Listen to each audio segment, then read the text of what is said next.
Hey guys, welcome back to my channel. It's me, Fola. If this is your first time stopping by, you're welcome. And if you're a returning subscriber, thank you so much for coming back again. I really appreciate it. Today, I'm going to be making a video about credit cards in Canada. Not necessarily going in depth into credit cards, but just telling you the type of credit card and the perks that they offer in Canada and their features so you can choose the best one that would work for you. If you're interested in this video, stay tuned and we're gonna get right into the video. When I walk into the kitchen, you saw the look on my face, you saw the look on my heart. So one thing I would like to mention is that I am not a financial advisor. I am only going to talk about personal things and what I've done research on. From what I've noticed, and I might be wrong, there are 4 major perks that Canadian credit cards offer. The first one is travel.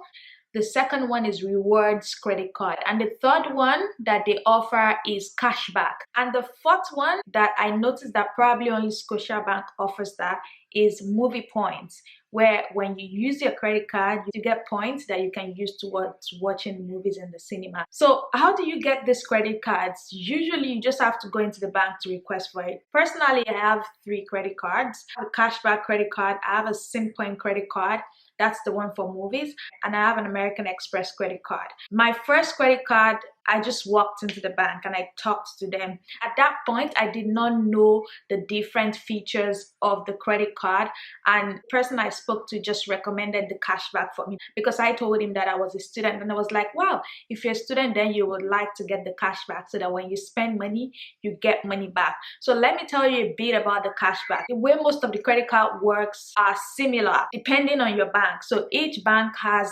different rates and all of that. One thing I need to note is that any credit card I talk about in this video is going to be $0 annual fee, because that is what I still use. I still use credit cards that do not have annual fees because I don't think I'm ready for that upgrade. I pay annual fees on my bank, on my regular bank account, so I don't think I want to pay annual fee on my credit card, especially because I don't make very big purchases. So I'm going to use $0 annual fee. If you want to pay annual fee, you can go to their website and even see more credit cards. The thing is that credit card that you don't pay anything as annual fee, you don't get as much reward and points as much as people who pay annual fees. I'm going to use RBC as an example. I've gone into their website and I've gone to see what they offer. So using RBC as an example, RBC cashback credit card, get 2% cashback on buying groceries. So for example, if you go into the grocery store and you buy groceries worth $100, you're going to get $2 back in cash back because that is 2%. Which I don't think is bad because it adds up really fast. So according to the RBC's website, this is up to you spending $6,000 on grocery in a month. When you spend more than $6,000, it drops to 1%. But that is actually good. You go into the store, you buy $100 grocery, you pay with your credit card, you get $2 back. I feel like that is decent for a credit card that you don't pay anything on every month. Also, that's just for groceries. For every other purchase, for example, if you go into Zara to buy a dress right now, you get 1% on your purchase. So for groceries, you get 2% on your purchase. For any other purchase, you get 1%, which is not bad at all. I know that some other banks offer better, some offer 3% and all of that. You just need to do your research and see which one works for you. That is basically what a cashback credit card is about. My first ever credit card in Canada is a cashback credit card, and I still have it till today. And I can say that I've gotten cashback like 3 times now. I've gotten $100 in cash back. There was a year I got like maybe $70-something in cash back. Imagine spending money and still getting a little bit back. So that is basically what the cashback credit card is about. The next one I'm going to talk about is the rewards credit card. Now, I don't have a reward credit card. A reward credit card is basically almost the same thing. I only went through RBC's website, so I'm going to tell you what RBC's reward card with a $0 annual fee is offering. So for RBC Reward, they offer 1 point per every $1 that you spend in the grocery store, at the gas station, or in a drugstore. So if you buy gas for $50, you get 50 reward points from RBC. And for every other purchase, they offer 1 point for every $2 that you spend. So if you were to go to Zara and buy a $50 dress, you would only get 25 points. That's how the RBC reward credit card works. Now, when you accumulate your points, for example, if you've accumulated 500 points, you can redeem rewards on, maybe they have some website like Apple, Best Buy. You can even get a gift card, which is actually nice. I think this rewards card is geared towards people who want to use points to buy things. So that would work for you if you don't want cash back, if you don't want them to return the money to you and you want to just use your points to buy things. This would totally work for you. The third one I'm going to talk about is the Scotiabank SimPoint credit card, which is my second credit card. When I was opening this Scotiabank account, they asked me if I wanted a cashback credit card or a SimPoint credit card or a rewards credit card.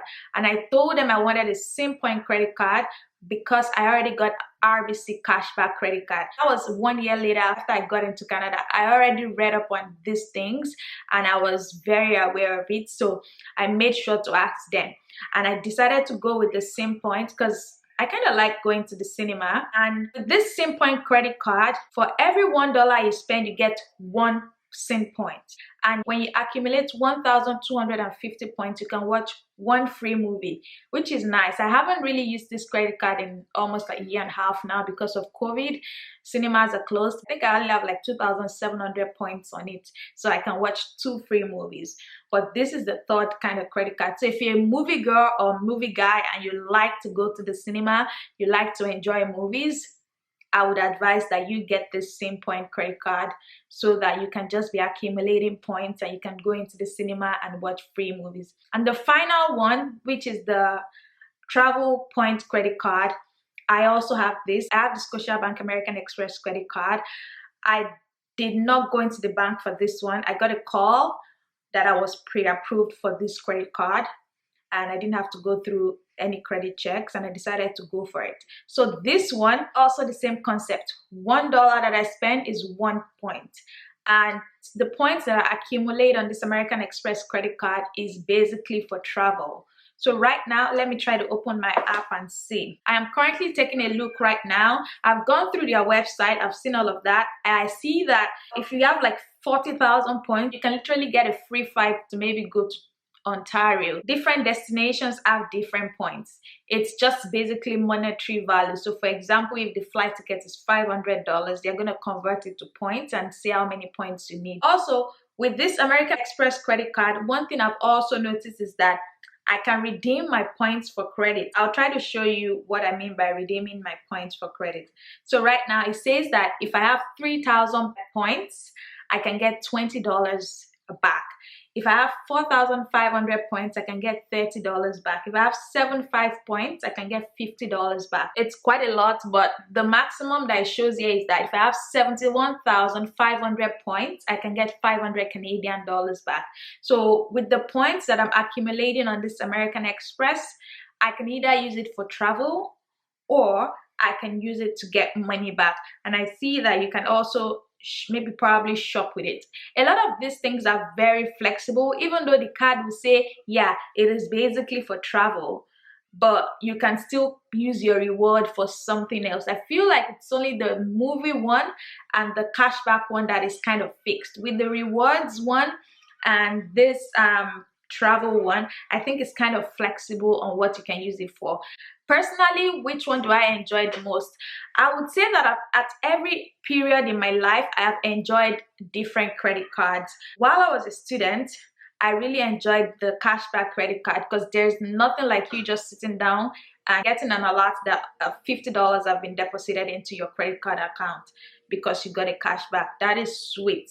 And at a point also, I was going to the cinema a lot, so I was also enjoying the SimPoint. I was getting points to go to the cinema to watch movies. I used to go with my friends and it would just be free movies for us. So there was a time I was using the cashback and the SimPoint a lot interchangeably. But right now, currently, I would say that my number one credit card is my American Express credit card, and then followed by the cashback credit card. I don't use the Sim Point credit card at all. I haven't really used it in over a year. I've probably only used it for 1 or 2 purchases so that it can be active, because there is no point in me accumulating points for movies that I'm not gonna go to. Now that the cinema is open, I'm gonna start using it again so that I can watch free movies. I still have 2 free movies on it right now, so I think I'll start using it again. But how do you get this credit card? Just walk into the bank, speak to them, book an appointment with a financial advisor,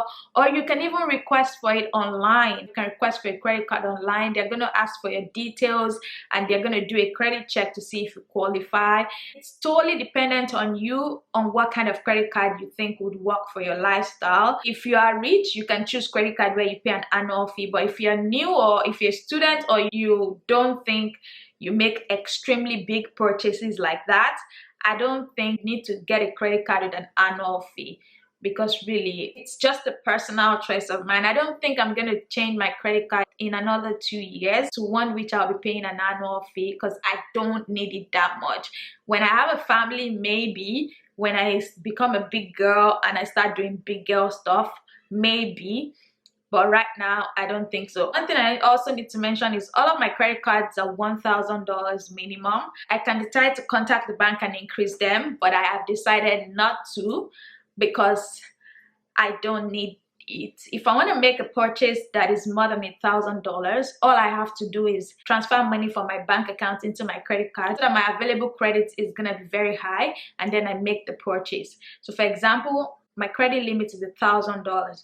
If I want to make a purchase of $2,000, all I have to do is transfer maybe $1,500 from my bank account into my credit card. In doing that, my available credit will be $2,500, and then I make a purchase of $2,000 and I still have $500 remaining on it. So that's how it works. When we talk about utilization and all of that, I have an idea of how it works.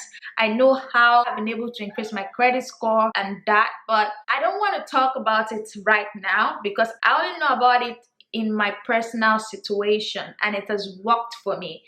Before I talk about it, I am going to do an in-depth research on it, read up on it, the things that they take into consideration to increase your credit score. But one thing I'm going to say is that paying off your credit card on time definitely increases your credit score. And utilization not going above 50%, I think, also kind of increases your credit score. But that's all I can say about it right now. Maybe I'll make another video if I decide to look into it and read up more about it. But that's basically what I had to talk about today. Just the type of credit cards you can get. I have 3 credit cards and I don't see any harm in having 3. I have the best of all the credit cards there is to offer, and I actually like that I have all 3. Whenever I decide that I really want to watch movies in the coming week, I would use my movie credit card. When I decide that I want to travel, I will use my travel credit card. When I decide that, man, I'm running low on cash, I want more cash, I'll use my cashback credit card. This is the decision that I've made for myself, and to be honest, it is your decision to make. It is not my decision to make for you. Go through the websites of all of the banks, check what they have to offer to you, and choose the best one that would work for you. Anyway guys, that's the end of my video. Thank you so much for watching this video. If you like this video, give it a thumbs up, and don't forget to share this video. Leave a comment down below, let me know what you think about this video, and I'm gonna see you in my next one. Bye bye.